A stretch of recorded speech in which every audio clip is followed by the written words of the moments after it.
Coucou les vilains! Coucou les vilaines! On espère que vous allez bien et aujourd'hui on se retrouve pour une nouvelle vidéo et c'est un point lecture! Et c'est le numéro... je ne sais pas. 56, ah si, c'est 56, Oui. Je crois. Comment tu sais? De souvenirs. Parce que j'ai l'image de la vidéo quand je l'ai validée de la dernière, le dernier. Je me rappelle. Non, en plus, on est content parce que ça fait longtemps qu'on vous en a pas fait. On est un petit peu à la bourre, hein, c'est vrai, mais au fur et à mesure, on rattrapera le temps. Exactement. Perdu, et puis voilà, tranquille. Et donc, pour ce point lecture un peu spécial, on ne vous présentera que 3 livres, un en commun et un chacune. Donc ça fait 3. Bienvenue au club des maths. Et du coup, on va commencer. Bravo! On va commencer tout de suite. C'est parti!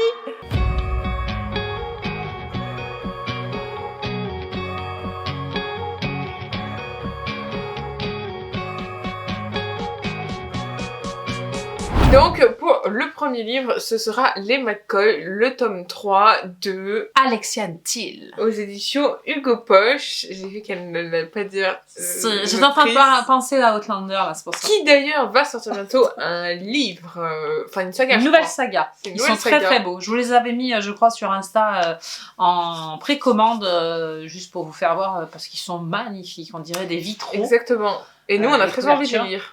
Pour découvrir justement un autre truc de la plume de l'autrice, justement. Voilà. Enfin voilà, on va passer d'aller, on va vous parler des McCoy.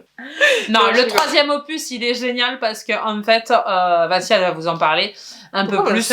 Parce que en fait, ça c'est dans une belle continuité puisque là, on oublie un petit peu, enfin, on n'oublie pas, on continue à suivre Phèdre et puis Caleb, mais un petit peu plus à part. Voilà, on nous produit maintenant d'autres personnages qui font partie de leur vie. Et pas des moindres. Et pas des moindres parce que voilà, on va parler donc du glaive et de la louve, donc de Duncan et d'Elisabeth. Elisabeth qui est la sœur de Caleb et Duncan le bras droit de Caleb. Donc c'est très important puisqu'ils ont une place, enfin ils ont 2 places très importantes au sein des McCoy, mais notamment de la vie et des relations par rapport à Caleb aussi, puisque voilà, ils sont importants, bref, voilà. Oui, puis c'est ce qui va faire aussi un peu la charnière avec les autres qui vont nous suivre, avec les autres tomes, moi pour ma part qui ai lu les autres. Puisque à chaque fois on va voir des protagonistes un petit peu différents, mais pour très déclencher importants. Des choses. Et surtout pour avoir la ligne conductrice, j'aimerais dire, surtout pour l'évolution que va avoir Caleb dans son état d'esprit, des us et coutumes du clan, puisque, bon, à l'origine, elles sont très archaïques, mais lui, il essaye avec Phèdre, et grâce aussi à Phèdre, puisque, voilà, il est tellement tombé amoureux de cette femme que ça l'a un petit peu transformé, mais en bien, en positif. C'est ça, et puis c'est ce que je voulais dire, c'est que en fait, on va les suivre, on va continuer quand même à avoir leur propre histoire, c'est-à-dire que on va juste pas avoir le fait qu'ils sont chefs de clan tous les deux, maintenant, on va aussi avoir leur histoire qui continue. Voilà, enchevêtré avec les autres. Et c'est ça qui est bien fait parce que on arrête un peu de nous dire, voilà, ils sont amoureux, gna gna gna gna gna gna. Là, c'est fini. Mais on le perçoit. On le sait. Et de leur amour, jaillit justement le fait qu'il y a des choses à faire pour le clan, pour les femmes du clan, pour son rôle à Phèdre en tant que chef de clan. Hein. C'est très important et c'est une grosse charge pour elle. Et puis, dans l'écoute aussi de leur... surtout pour Caleb, qui les considère comme ses frères, pour les autres membres qui l'entourent masculins. Et ça, j'ai bien aimé. Moi, en tout cas, tous les tomes m'ont bien captivé. Et puis là, voilà, c'est Duncan, quoi. Il est sympa. Il est très important, déjà par rapport au clan, parce que c'est quand même le bras droit du chef, donc forcément il a une place qui fait qu'il a quand même une autorité sur les gens du clan. Et on le sent en fait, tu vois, par rapport à certains événements. Ce qui est bien, c'est qu'elle nous narre en plus l'histoire de Caleb, ses sœurs, et puis de Duncan. Puisqu'ils ont été élevés tous les 4 ensemble. On parle pas des autres qui suivront les histoires. Il y a aussi le fait qu'il est là depuis très très longtemps, lui, du coup, et qu'on nous révèle même son histoire à lui, et qu'on en découvre plus, justement, sur lui, sur sa personnalité.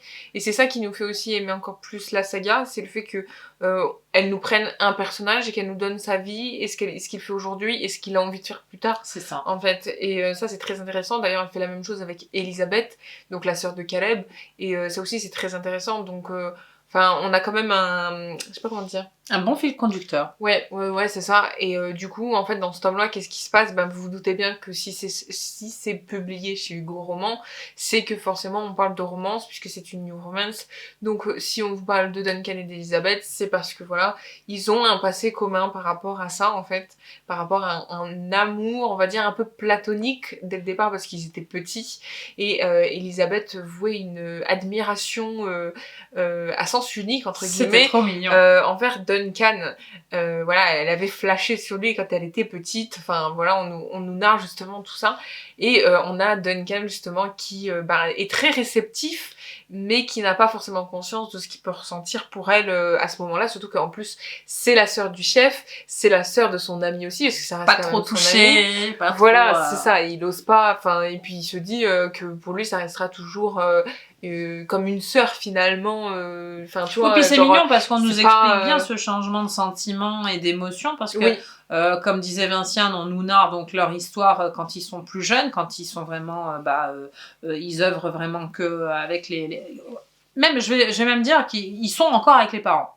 Oui, hein, on bien vous sûr. narre pas, on vous dira pas pourquoi parce que c'est à lire, mais voilà, ils sont encore avec les parents respectifs. Parce qu'en plus Duncan, il a tendance à interagir lorsque Elisabeth, elle, comment dire, elle se fait gronder par exemple, je crois, par ses parents et que elle trouve refuge du coup avec lui. Il y a un truc avec le chocolat chaud aussi, c'est à cause de lui. Et la bibliothèque. Voilà, c'est ça. Enfin, il a vraiment une place importante dans sa vie à elle et lui a une place importante. Non, bah justement, c'est l'inverse. Et elle a une place importante dans sa vie aussi à lui, puisque... Oui, parce que finalement, voilà, ils s'entendent bien, en voilà, fait. ils s'entendent bien, mais le fait est que quand elle est petite, puisqu'ils ont quand même un certain nombre d'années d'écart tous les deux, hein, Duncan et elle. Pas énormément, hein, mais... Non, mais quand on est ça petit, suffit. ça se voit. Voilà, c'est ça. Et au fur et à mesure, en fait, quand ils sont devenus adolescents, lui, il a pris à un moment donné la jeune fille en pleine face, quand elle avait 15-16 ans. Il s'est rendu compte qu'elle était plus que c'était plus la petite fille qui était toujours collée à ses basques, à l'ennuyer, à le titiller, même quand il allait lire à la bibliothèque. Voilà. Elle le rejoignait pour avoir de l'attention, hein, et lui donnait. Il avait cette patience-là avant, en tant qu'enfant. Il lui donnait ce qu'elle avait besoin, mais c'est vrai que quand elle a commencé à grandir, voilà, il s'est aperçu à un moment donné qu'elle devenait une femme. C'est ça, et c'est pour ça qu'en fait il a pris du recul par rapport à elle. On vous dit pas s'il s'est passé quelque chose entre eux, justement à cette période-là où il a quand même pris du recul parce que voilà, il a compris que finalement en fait elle grandissait et qu'il pouvait pas lui donner ce qu'elle veut. Donc on vous en dit pas plus de ce côté-là parce que ça, sinon vous file tout l'intrigue, hein, c'est pas drôle. Non, il y a tellement de choses à vous dire en plus. Mais voilà, si on parle un peu de ce qui se passe au clan, il me semble que c'est au moment où, si je me trompe pas, attention c'est un petit peu du spoil, mais c'est important quand même pour l'histoire de le savoir, c'est que Phèdre est enceinte. Donc elle attend un enfant McCoy-MacLeod, et ça commence à faire parler. C'est ça fait parler. Ça fait parler parce que finalement, si elle a un héritier, ça va poser problème pour la succession et récupérer son clan en totalité et le garder. Et ça, déjà ça, et puis il y a un autre problème qui se pose, c'est que pour certaines missions, elle ne peut plus être là.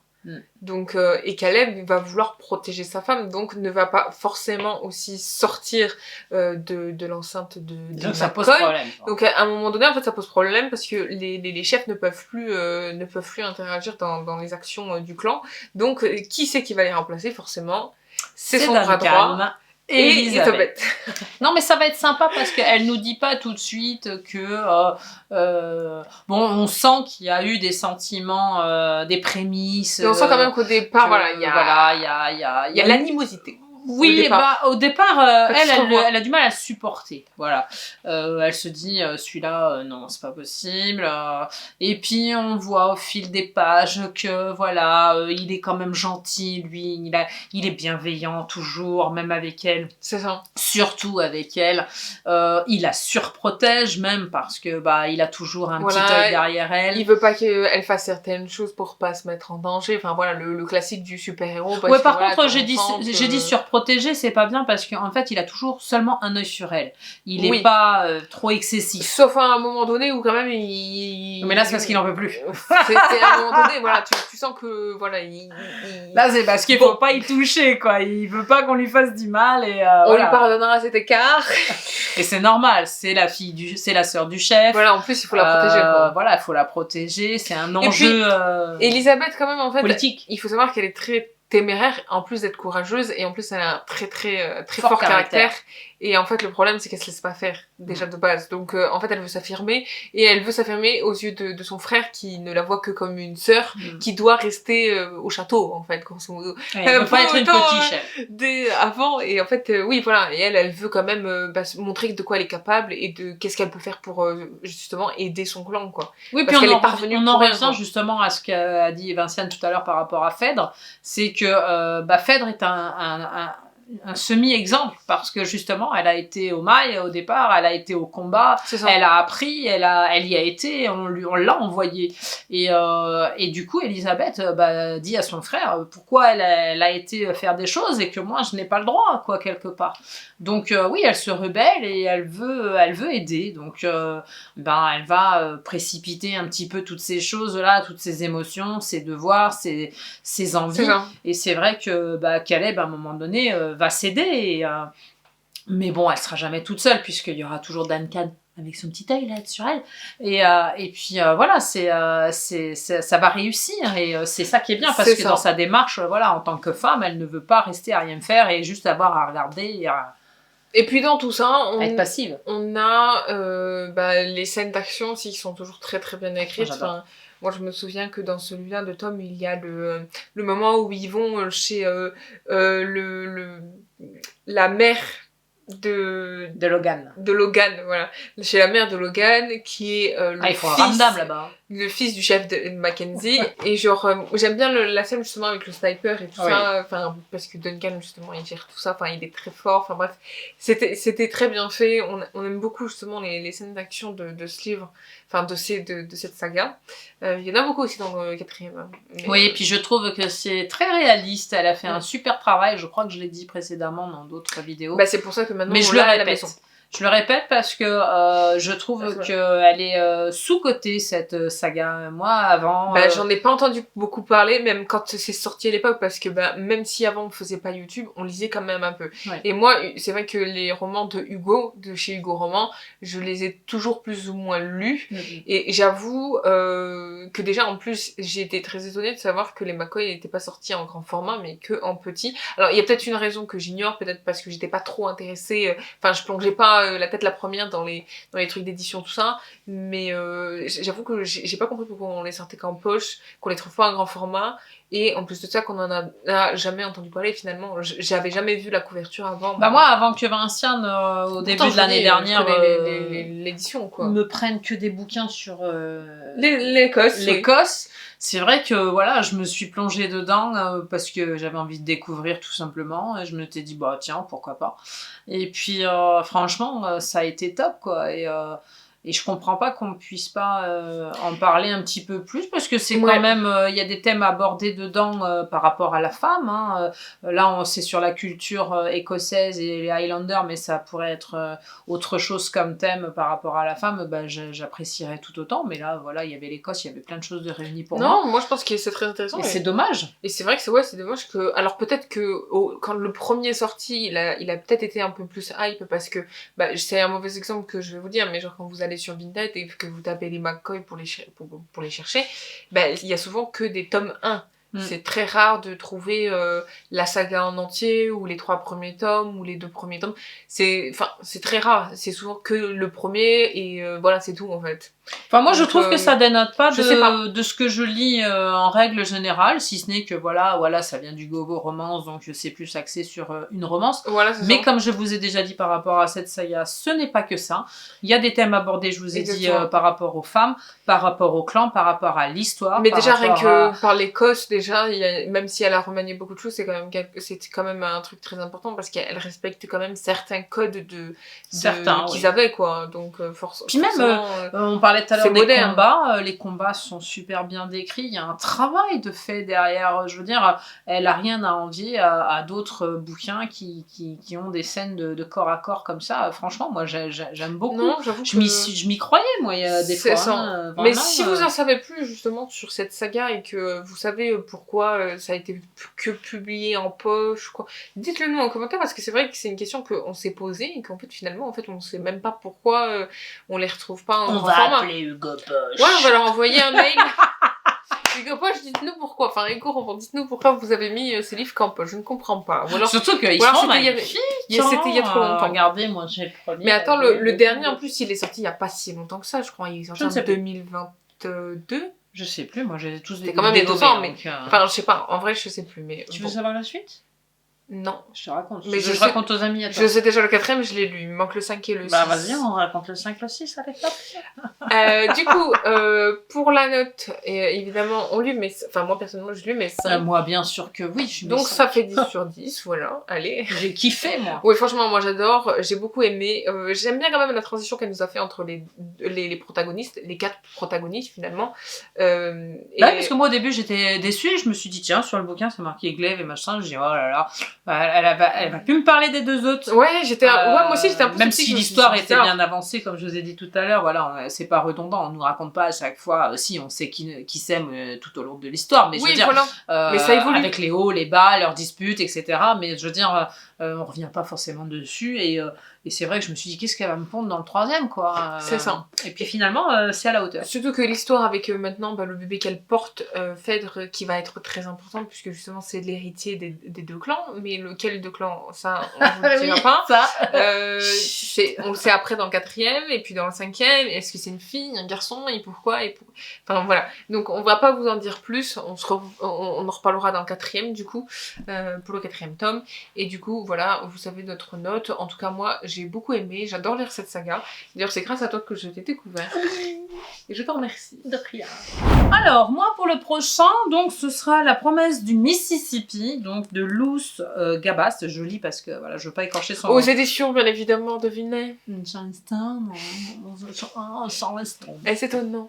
Il faut bien que je vous dise. Il faut bien que je vous dise ce que j'en pense quand même. Oui, même si je voulais le lire, vas-y. Je présente des livres en pâle, donc après je dis aux amis ce que j'en ai pensé ou pas. Je suis déçue. Donc là, on se retrouve donc en Louisiane en 1763. Donc on est en Louisiane en 1763. Nous allons suivre donc la famille Girard, qui est française. Voilà, ils sont français, mais ils sont sur le territoire américain. Et on les appelle pour le coup donc les créoles. Qui deviendra les créolos, je crois, en espagnol, puisque on est pendant la période où ces territoires français vont devenir après espagnols, donc ça va être politiquement changeant. Et on a les Américains qui se battent avec les Anglais pour leur territoire d'eux-mêmes, mais pas dans les mêmes sphères territoriales, mais toujours dans le même coin. Donc tout ça, ça se bat entre eux, et dans tout ça, il y a aussi donc les tribus amérindiennes qui sont présentes, puisque eux sont les autochtones. C'est super bien écrit. Franchement, j'ai beaucoup aimé donc l'écriture de Luz Gabas, que je ne connaissais pas du tout. Il y a un travail de ouf de fait, non seulement avec les tribus amérindiennes, politiquement parlant aussi, c'est très très bien travaillé. On va donc suivre Suzette Girard, donc la fille aînée de la famille, parce que en fait son papa est marchand de fourrure, et il s'est associé avec un autre Français. Je sais plus son nom à lui d'ailleurs, mais lui il va s'installer un petit peu plus vers le haut du Mississippi. Leur histoire est assez mélangée, mais je peux pas trop vous en dévoiler parce que sinon ce serait dommage, puisque en haut justement où son collègue va s'installer, il y a une tribu amérindienne qui s'appelle les Kaskaskia. Alors je ne connaissais pas, et donc il y a Ishkat, qui fait partie de cette tribu. Et Ishkat, à un moment donné, je vous dirai pas ni quoi ni comment, va rencontrer Suzette. Grâce aussi un petit peu à son papa, puisque son papa va sauver la vie de Ishkat. Et il va tomber amoureux d'elle. Malheureusement, pour eux, oui, ils vont tomber éperdument amoureux. Donc, ils sont jeunes, hein, à un moment donné. Quand ça arrive, ils sont très jeunes. Le problème, c'est que lui est amérindien, futur chef de tribu, et elle, fille de Marsan, à peau blanche, donc ça ne va pas. Ce n'est pas possible. Elle, on attend de Suzette qu'elle fasse un bon mariage et puis qu'elle fasse des enfants et que elle se taise un petit peu. Et ça c'est pas possible. C'est pas dans ses idées à elle. Seulement, on va pas trop lui laisser le choix, puisque Suzette, un petit peu au début. Un petit peu à un moment donné, dans le livre, il y a eu quelques longueurs par rapport à ça, c'est que c'était toujours « moi je veux faire quelque chose », mais elle ne le faisait pas. Donc à un moment donné, ça m'a un peu agacée, parce que elle n'arrivait pas à trouver, entre guillemets, je dirais pas le courage, parce que c'est une femme qui a eu beaucoup de courage dans sa vie, puisqu'on va nous narrer son périple jusqu'à la fin. Donc c'est une histoire extraordinairement bien racontée de sa vie à Suzette et puis d'Ishkat qui en fait qui en fait partie, puisque de toute façon à un moment donné, vu que leur mariage, leur histoire d'amour n'est pas viable, il va retourner sur les terres de ses ancêtres, il va faire sa vie, mais toujours, comment je pourrais vous dire ça, il va toujours y avoir des rencontres entre eux. Mais ce ne sera jamais des rencontres positives à leur amour. Ce sera toujours, on se voit, il se passe quelque chose, un événement, on peut y croire, mais en fait, ça se fait pas. Ça se fait pas, à chaque fois, c'est la déception pour l'un et pour l'autre. Suzette, de son côté, à un moment donné de sa vie, va se marier.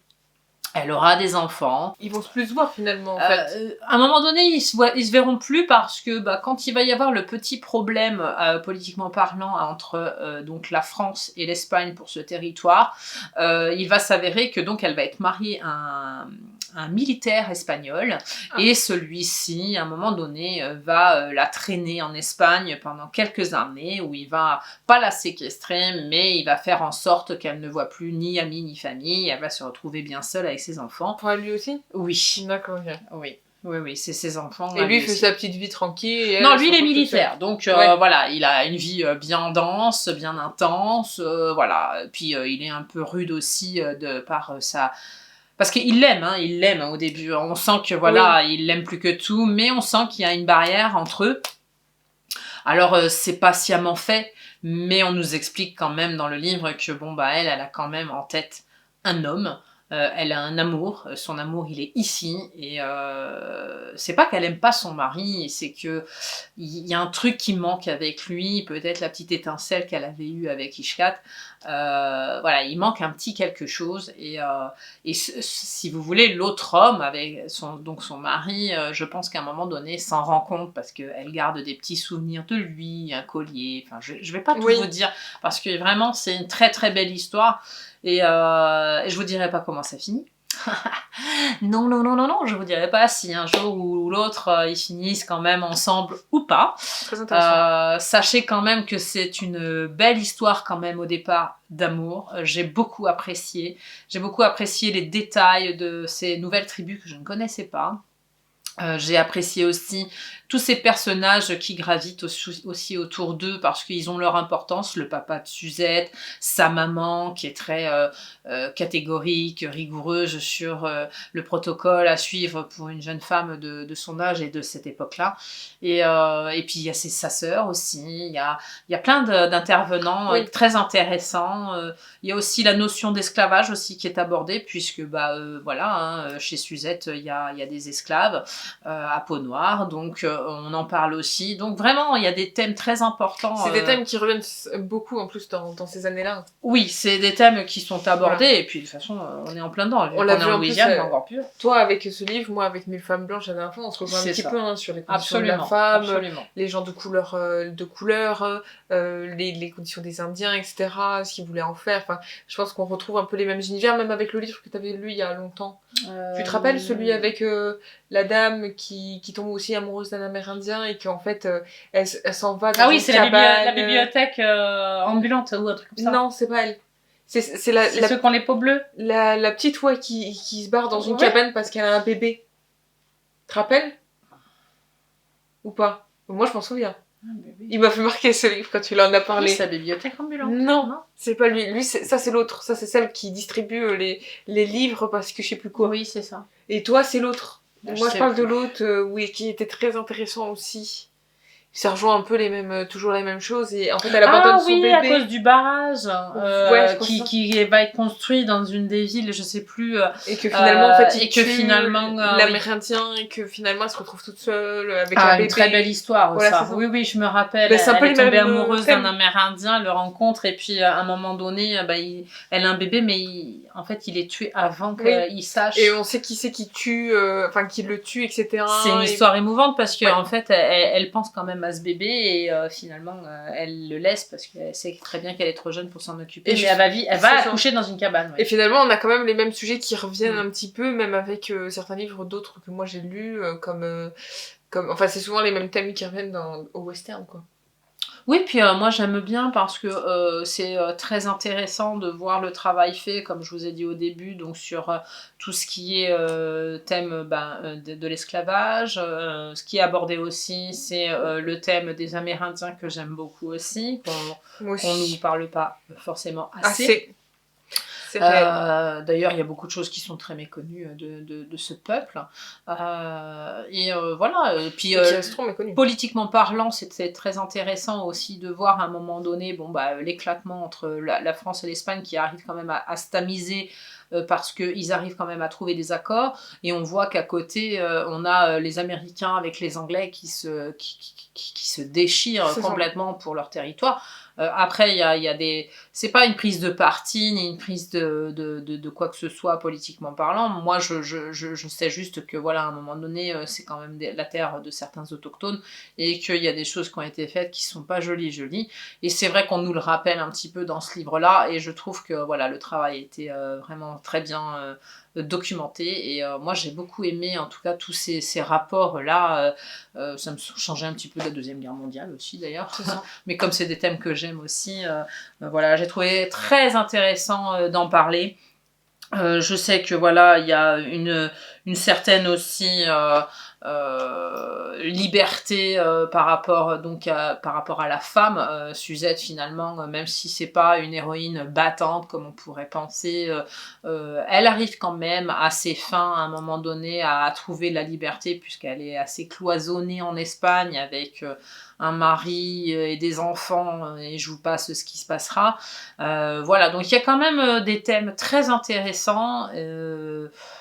Si vous aimez c'est tous ces thèmes là et puis une petite part aussi d'histoire d'amour parce qu'elle est très intense cette histoire d'amour.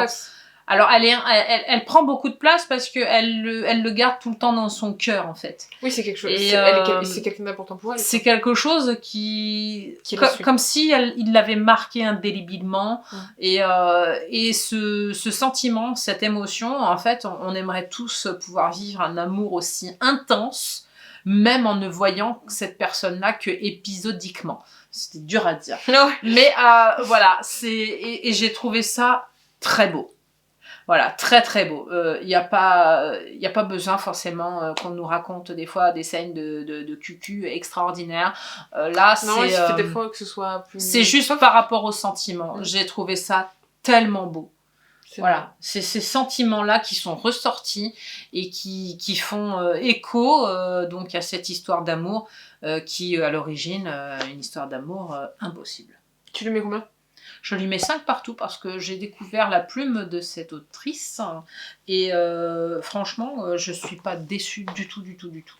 L'histoire m'a beaucoup plu, des thèmes qui me parlent et voilà, tout est bien. Moi, pour le dernier de cette vidéo, je vais vous parler d'un palais de glace et de lumière de Sarah J. Maas. Allez, c'est fini, elle a aimé, au revoir. aux éditions La Martinière, c'est le tome 3.5, donc il est très court, je l'ai pas en ma possession parce que je l'ai rendu à la bibliothèque, mais il est très court, très court, je l'ai lu en une soirée, voilà, c'est bon pour vous, je l'ai lu en une soirée, et en fait, où est-ce qu'il reprend exactement, qu'est-ce qui se passe, et ben en fait c'est juste après, du coup le 3e forcément, donc ça suit la lignée vraiment chronologique, mais maintenant c'est très important, parce qu'en fait, c'est bien fait en tout cas. Oui, voilà, en fait, c'est après donc la bataille d'Iberne, si je le prononce bien toujours, et en fait, ils s'attellent, comme ils disent un peu dans le résumé, à la reconstruction de la cour de la nuit. Donc vous savez que c'est le seigneur de la cour de la nuit, c'est Rysand, voilà, et que Feyre est devenue la grande dame de la cour de la nuit, voilà, je vais y arriver.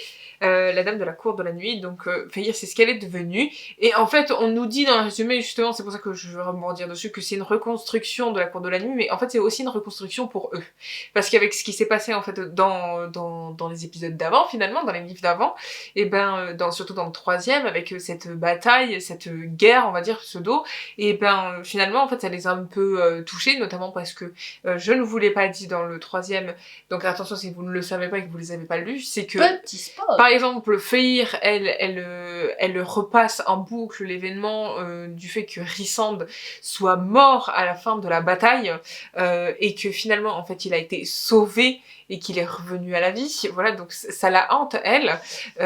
Vous avez aussi Nesta qui revoit pas mal son père, parce que Nesta est très importante aussi pour la suite de l'histoire.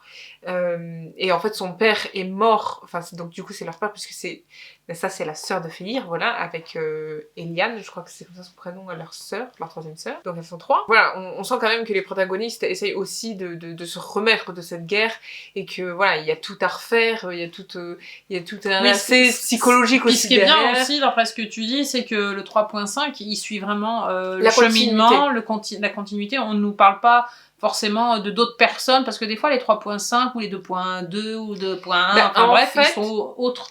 Je dirais que si vous voulez que je sois honnête, ce 3.5, il n'était pas forcément nécessaire à la saga. C'est-à-dire qu'on sent vraiment que c'est pour le plaisir des fans, finalement, que l'autrice, elle l'a écrit. Et finalement, nous, on en est plutôt content parce que ça fait toujours un petit peu plus à lire. De détails voilà, aussi, non ? Même s'il fait moins de 300 pages, c'est quand même un petit truc en plus à se mettre sous la dent, et on reste quand même avec l'univers des personnages en attendant justement le 4e tome. Donc, oui, en même temps, il n'était pas nécessaire, mais oui, nous, on est contents. Enfin, personnellement, j'étais contente de quand même l'avoir là. Donc, je sais pas trop si je m'étale sur ce qui se passe ou quoi, mais on pourrait aussi dire que le 3.5, finalement, c'est un peu une transition entre les protagonistes aussi, un peu comme les McCoy, finalement. C'est-à-dire que, nous, on nous contait l'histoire de Feyre et Rysand, et finalement, en fait, on va nous basculer du côté de Nesta. Voilà. Mais tout en ayant quand même les autres enfants. Exactement, puisque donc ça reste quand même cohérent. C'est ça, parce qu'en fait, on a une Nesta en fait qui n'accepte pas finalement comme sa sœur, son autre sœur aussi, parce qu'elles sont transformées en immortelles, rappelez-vous, si vous vous souvenez, à cause du chaudron, enfin bref, avec les événements qui sont suivis, enfin bref. Et en fait, elles ont quand même du mal à accepter le fait qu'elles soient encore, qu'elles soient immortelles maintenant, et que elles ont des pouvoirs, enfin bref, peu importe. Mais elle, Nesta en particulier, elle a des problèmes comme ça. C'est quelqu'un qui a quand même du mal, de la jalousie ? Non, elle est pas forcément jalouse, c'est surtout qu'elle a du mal à s'accepter elle-même. D'accord. Et donc c'est un problème plutôt intérieur. Oui, et elle s'énerve vite en fait, tu vois. Contrairement à sa sœur qui a tendance à plus extérioriser d'une autre façon, elle extériorise vraiment avec pas la violence, mais voilà, on sent qu'elle est très brute, de pomme, enfin voilà. T'as du mal aussi à trouver sa place, non ? Oui, elle a du mal à trouver sa place aussi à la cour de la nuit, puisque maintenant c'est une mortelle. Elle voulait rester du côté des mortels, elle avait sa vie là-bas. Elle en veut un peu aussi à Feyre par rapport à ça, justement, parce que finalement, si elle est de ce côté-là et qu'elle est devenue immortelle, voilà, elle n'a pas choisi sa vie. Et vraiment, oui, c'est quand même un problème, et ça, on va nous le raconter aussi dans le tome 4, où elle se cherche finalement, mais dans le tome 3.5, on le comprend. On le comprend, et je crois même qu'à la fin du 3, on le comprend aussi, mais je suis pas sûre. Je suis plus trop sûre de ça. Mais oui, voilà, en fait, on nous fait juste une transition entre les deux personnages, et on se rend compte que, voilà, ça va être l'histoire de Nesta et l'histoire de Cassian. Cassian qui est... C'est joli. Kazian, ouais, en plus j'aime C'est un bien. joli prénom. Kazian qui est Très original. qui fait partie de la cour de la nuit, qui est un des meilleurs amis de Rhysand et qui est un peu son bras droit comme Azriel par exemple, et qui sont très amis tous entre eux. Et donc voilà, donc c'est pour le tome 4, je vais pas plus m'étaler parce que de toute façon Tu lui donnes combien quand même pour ce petit 3.5? Bah, je lui donne 5 aussi, parce que de toute façon, c'est la continuité. Pour moi, c'est Il comme est bien si... fait. Ouais, Il est petit, mais bien fait. c'est ça, c'est comme s'il avait été rattaché au 3 finalement, et qu'en fait, il était rattaché aussi un peu au 4 finalement. Enfin, voilà, c'est la fin du 3 et le début du 4. Donc, voilà, c'est vraiment... Voilà. Mais le 4ème est aussi intéressant, puisque je l'ai à l'heure actuelle déjà terminé, donc vous le verrez, c'est... Dans un prochain point lecture. Exactement. Cette vidéo est maintenant terminée, on espère qu'elle vous aura plu. En tout cas, nous, on s'est bien amusé à vous raconter nos avis. En tout cas, c'était très drôle. Excusez-nous aussi d'avoir été un peu folle. Pourquoi s'excuser? Non, ça met de l'ambiance. Non mais c'est drôle, On avait envie... on est comme on est. Je dis ça ironiquement, bien évidemment. Voilà, au moins, on va faire rire les amis. Au moins, vous pouvez pas dire que nous ne sommes pas drôles. Tu n'es pas drôle. Oui, je ne suis pas drôle, c'est vrai. Non, je rigole.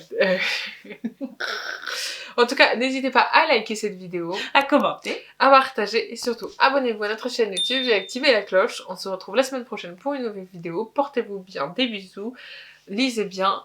Bye bye. Bye bye.